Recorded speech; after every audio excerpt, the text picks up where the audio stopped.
This is a short one like me. Dudes with Brews on the Porch presents Michael Brews. Dude. A sub-tribe of the Zouareg. Nice. Well, Yeah. that's pretty interesting. All right. Well, I'm ready if you are. I am. So, If you can hear me fine, if you can see me fine, I can see you fine, I can hear you. yeah, I got it all, and I think audio looks good. So, here we go. Perfect. Dudes with Brews on the Porch. Join with me a very special guest, Nordine Zouareg. He is a French-American fitness personality, high-performance coach, and the author of InnerFitness, 5 Steps to Overcoming Fear and Anxiety. Nordine, thanks so much for joining the program. Thank you for having me. I got the email to talk to you, and as soon as I looked into the book and everything, I really wanted to have a conversation with you about this kind of stuff, because I am a person that has a lot of anxiety, that has a lot of, some people might call it self-loathing.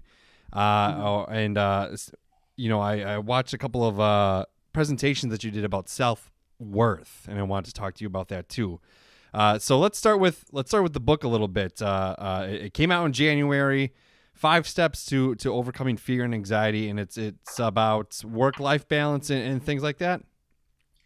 Yes, it's about work-life equilibrium, because there is no, I always say, we call it balance, but there is no such a thing as balance. Your life cannot be balanced because there are ups and downs. I call it more of a equilibrium. And so, and it's about more than that. It's about finding the reason why you're here in the first place. Right. And that's beyond, your work, beyond your relationship. You have to find the reason why you're here and how you can contribute to humanity, society. Yeah, absolutely. And, and a lot of times it's, I have that, I guess you could call it, interpersonal battle, trying to figure that out. I'm a person that's had, a couple of changes in career paths and things like that. Whereas, one step was for a dream job that I wanted, and I did get it, but it didn't financially support me. And then I left for a job that was more financially supportive and not really into the field that I'm, interested in. And I'm always getting to the point where it's just like, there's got to be something more, right? And it's about discovering that. Do you have any advice? Have you gone through things like this too? No, we all go through this. Drew, I am convinced that we live 2 different lives. Mm-hmm. By 2 lives, I mean the life that we're supposed to be living mainly, which is here and now. But most of us choose to be either in the past and regretting what we've done or what we should have done, or we are thinking about the future and are uncertain about the future. And we are thinking about the next job. We're thinking about the next vacation. And we're never here. We try we think about tomorrow and we never here. We never live. And I say that most people don't really live their lives. Yeah, I would agree with that. They're missing the point. They're never here. And even when they get what they want, they never truly enjoy it. Mm-hmm. And start thinking about the next thing and the next thing and the next thing. And that creates enormous amount of anxiety. Right. Yeah. And it's, a lot of times it's craving, the uncertain, what we want and craving what we don't have or something like that, and I think I do fall into that, category as well. I try to be as self-aware of myself as I possibly can be. Obviously that's not always going to happen.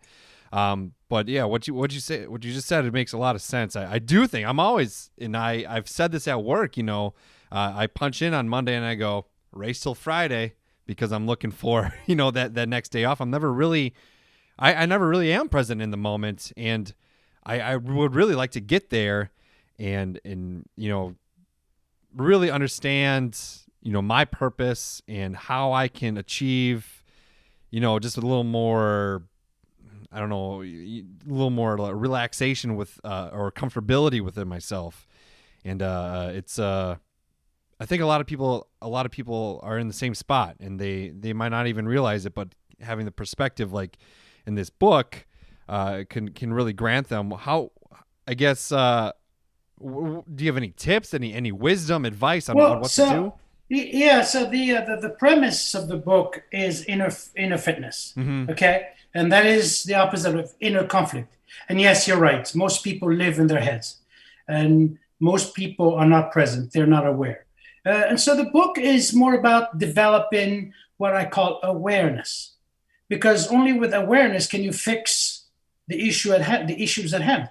So if you do not realize or accept that you have an issue or a problem or a challenge, how can you fix it? Okay. Right. You have to be able to build that self-awareness, as you mentioned earlier. And how do you build that? Well, only by coming back to a presence, to the now.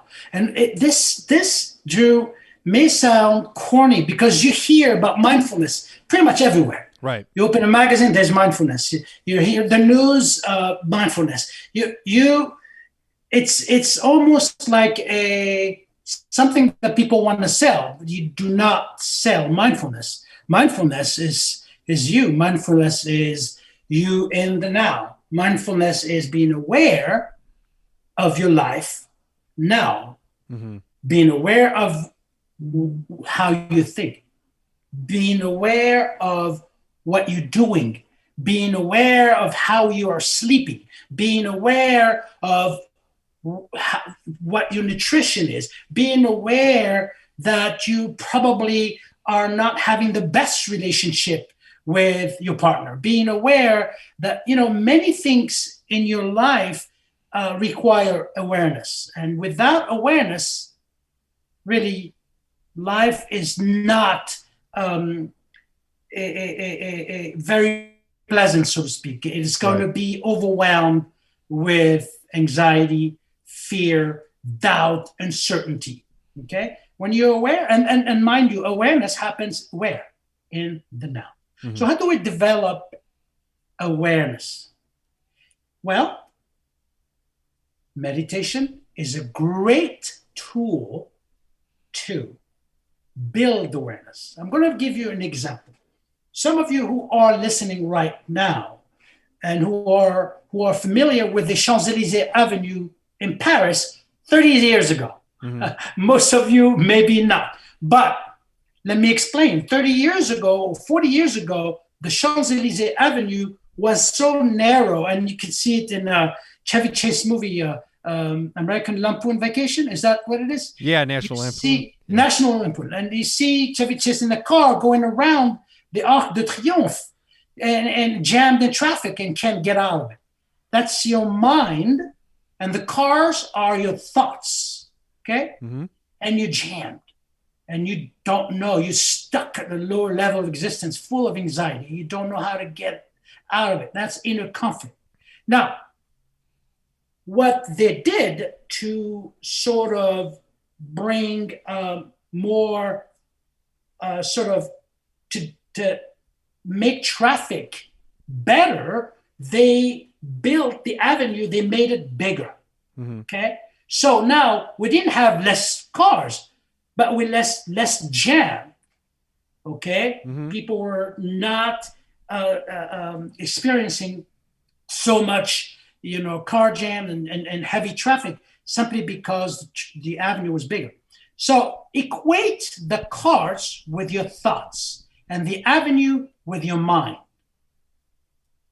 If you make your mind sort of build more awareness, what happened?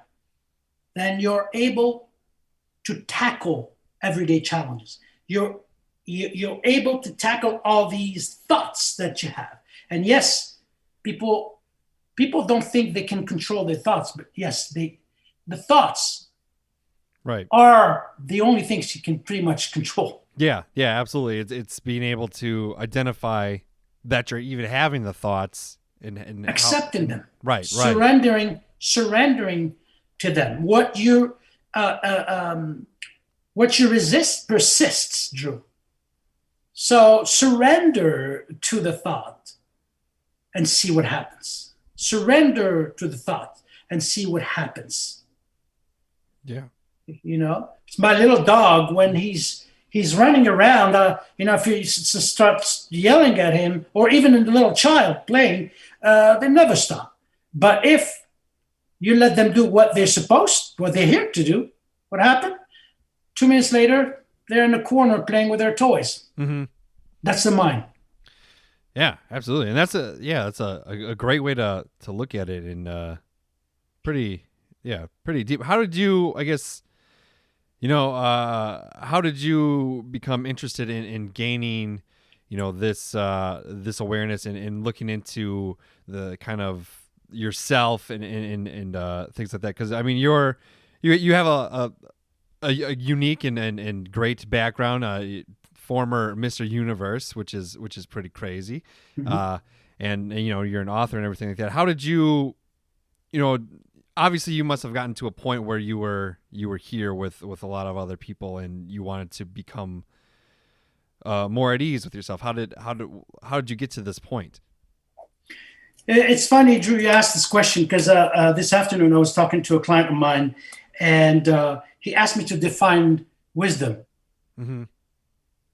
And I said, why do you want me to define wisdom? And he said, because I heard a 22-year-old kid said that he had great wisdom and he wanted to teach me something.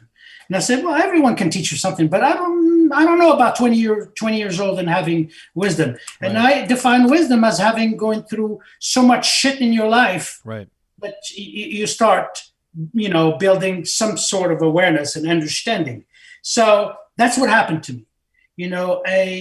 I was born in a very humble way. I was born in the Sahara Desert from North African parents, Bedouin, Berber, North African parents. My mom was illiterate. Both parents were illiterate. She's 15 years old. My father was 29 years old, and they were stacked in a truck going to vote for the independence, the French army truck. And I decided to come to life, to this world early, 3 months premature. So I popped out and started my journey in a very challenging way, mind you. Because of malnutrition, I couldn't, of course, that's based on my mother's nutrition. I was born with rickets. And I'm sure that your listeners know what rickets is. It's malnutrition, illness due to malnutrition, and it's lack of my vitamin D and calcium. Now, I at age 6 months, I was so skinny and I was crying all the time that my parents decided to leave Algeria and go to France for seek medical attention. There, I stayed 2 years in and out of hospitals. And I was injected with a concoction medicine every single day. So my father, both my parents had to stay there. My father had to start working to raise us because I had 9 sisters, and I have 9 sisters and 3 brothers. Uh-huh. Big family, 13 kids. But then other challenges emerged. North Africans back then were not welcome in France. Racism was prevalent. There are many times where I saw horrible things happening committed against North Africans, blacks in France. This podcast is too short for me to even begin talking about this. So I grew up in a very hostile environment, coupled with, the illness, and low self-esteem. Bullies every single day, almost every single day. I'd be beaten, bullied, both by my schoolmates and the teachers as well. Double whammy, which I really never spoke about until I gained confidence. Right. And so one thing led to another, and I sort of collected this experience of living in low level existence, as I mentioned in the book, the high level of existence where you're driven by love, and you are you also use your self-worth as opposed to self-esteem, and there's a difference between the two. So I was living at a low level of existence where I had anxieties, enormous amount of anxieties, fearful, not doing the things that were conducive to my health and well-being. That's where I was for a long time, until I started understanding, what mattered the most, and that was listening to myself, listening to how I felt and why I felt that way. See, that's how I started building awareness. And one thing led to another. I stumbled upon gymnastic, which was something that helped me, but was not the greatest thing. Broke my bones, my wrist bones. So I was asked by my gymnastic coach to go to a weightlifting gym. I got there, and within 3.5 years, I managed to win the French European World Championship, the Mr. Universe. And there's a reason for that. And you don't win a Mr. Universe coming from, sick baby weighing 2 pounds just because you want to be in Mr. Universe. Right. You win Mr. Universe because you are going through so many challenges in your life that lead you to think that you are meant for something greater.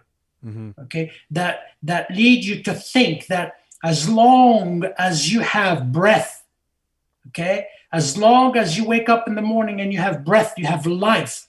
And I'm not talking about life situation here.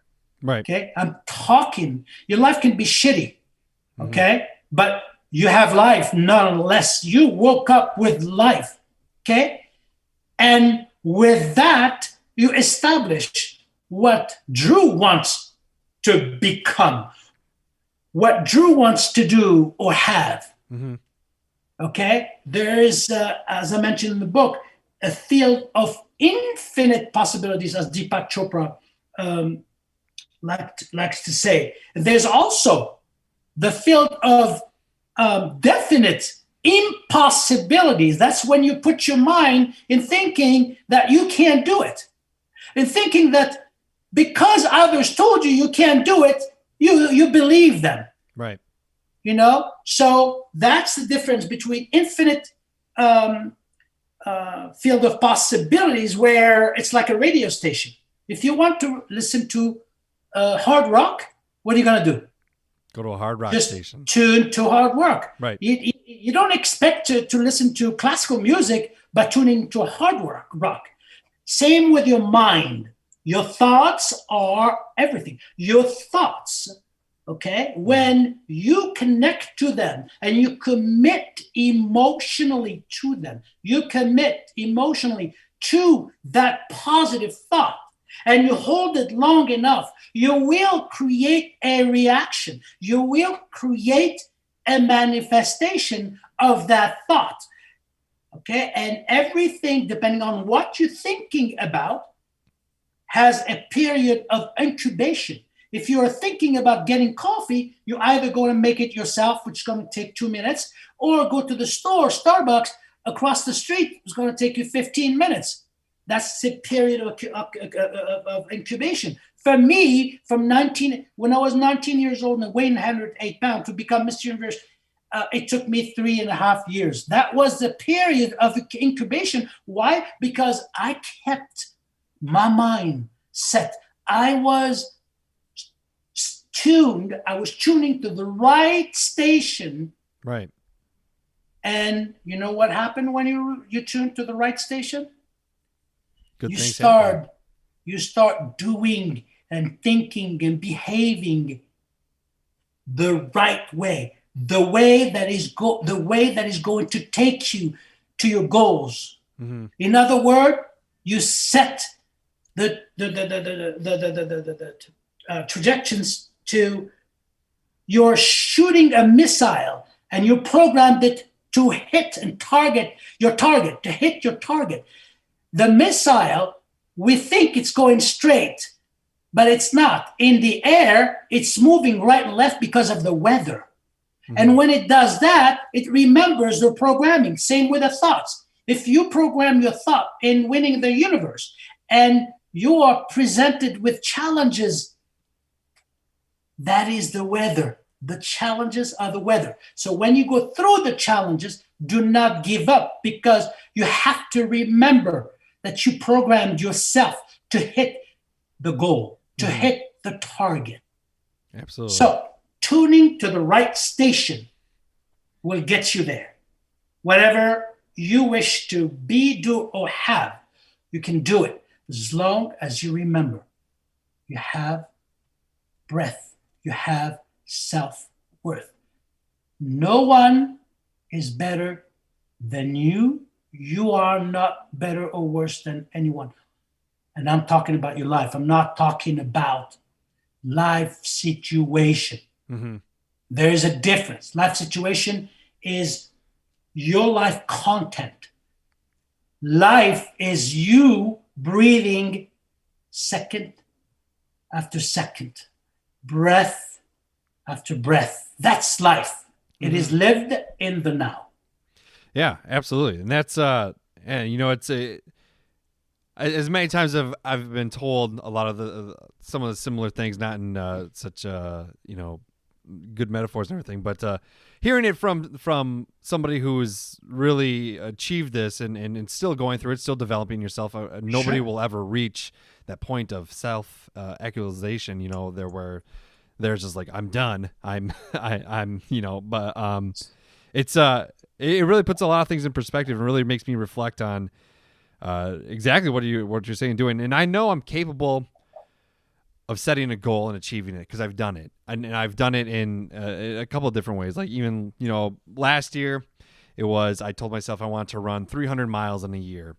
I ran 3 half marathons, and eventually the last day of the year of 2020, I did it. I hit mile 300, and you know, it's I know that I'm capable of doing the things that you're saying. It's a matter, a lot of times it's I'm probably my biggest obstacle is excuses I give myself, which you know, you've talked about, you know, just making sure you're on the right track, on the right station still.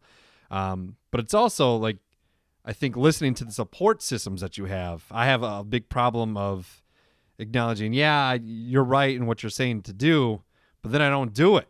And then I end up, you know, it's like at one point in time I was on a big weight loss journey, and it's like I got to where I wanted to be, but then I gained it all back because I just started eating like shit and lost the motivation. And it's the support systems that I was ignoring. And it's, you know, it takes a lot of work, I feel like, to keep on that motivational track, like you're saying. And, you know, that's the weather. I think. And that's the difference between you speak of motivation. I would probably strongly suggest that you start talking about or thinking of it as inspiration. Motivation is something that comes from ego. It comes from the outside world. Inspiration is, there's word is spirit inside inspiration. It comes from you. It's fueled by what I call love, the opposite of fear. Okay. And when you say, I find excuses to do this or that, it's not you. You're not doing that. It's the little Drew in your head. That little Drew is in the center of your head and is responsible for matching new experiences with old experiences. When they don't match, it just trashes them and pushes them aside. And so therefore you're missing on new opportunities. So the roommates also, I didn't coin that. Who said that? But that little Drew is compared to, or little Nordine for that matter, is compared to the roommate in your head. Yeah. So and that it's the sooner you realize that it's there forever, and you surrender to the fact that you guys need to communicate better and understand each other instead of fighting each other, the better it's going to be. It's your friend. You can't even unfriend it on Facebook or block it. It's going to be there. So it's the one that tells you when you're watching a movie that this guy, he's wearing a horrible suit. I hate this. It's constantly chattering with you, telling you things. And sometimes it's even hindering in you having a great experience of watching the movie.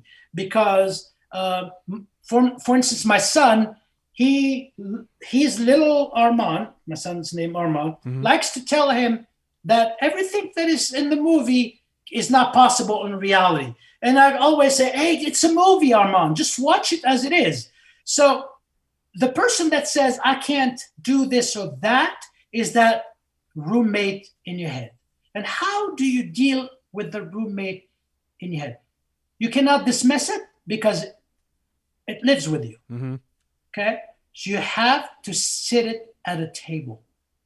You have to be able to literally face your little roommate, the little voice in your head, that little ego-based voice that is always there. Sit it at a table. Imagine that you're facing the little Drew. And when the things that little Drew is telling you are not conducive to your health and well-being, you just say, I truly appreciate you. But this time, I'm sorry, I'm not going to listen to that because I appreciate your help, but this time I'm not going to do this. So it's having a conversation and building a rapport, a positive rapport with that roommate in your head that is going to be, you're going to be able to go over, sort of outsmart it, so to speak. Absolutely. You must be able to outsmart that voice. Yeah, that's a good way to put it. I've never heard the roommate reference, so I think that's a great way to put it. It's real. It's there. Yeah, absolutely. So it's there 24/7. Yeah, it definitely is. And so a few things before you go here. You talk a little bit about inspiration. What inspires you? How do you address little Nordine, and how do you look into the present and things like that? Yeah, I think for me, what inspires me is the fact that I'm able to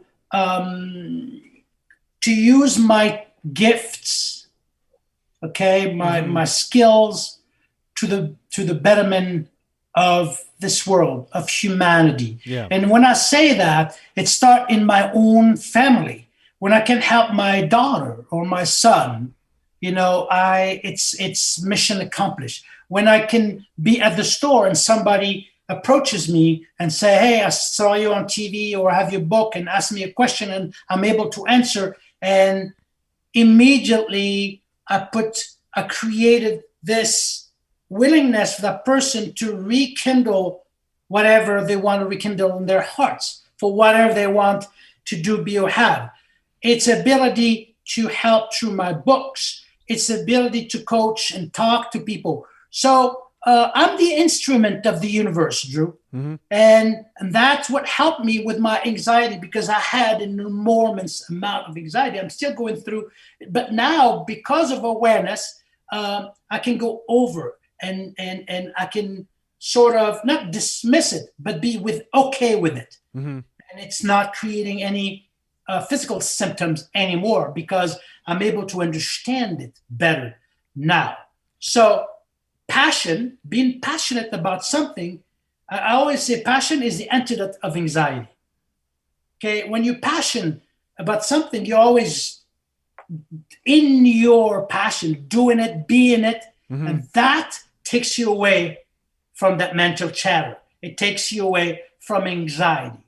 There are incredible tools, amazing, powerful tools in the book to help you with that, with anxiety. And one of the things that I talk about is that difference between self-esteem and self-worth actually saves lives, Drew. Mm-hmm. When people start understanding that, because in the dictionary, self-worth and self-esteem are the same. They're not. And when you read the book, you will find out why. And that's true experience, my own experience, but the experience of thousands I worked with around the world. Absolutely. Awesome.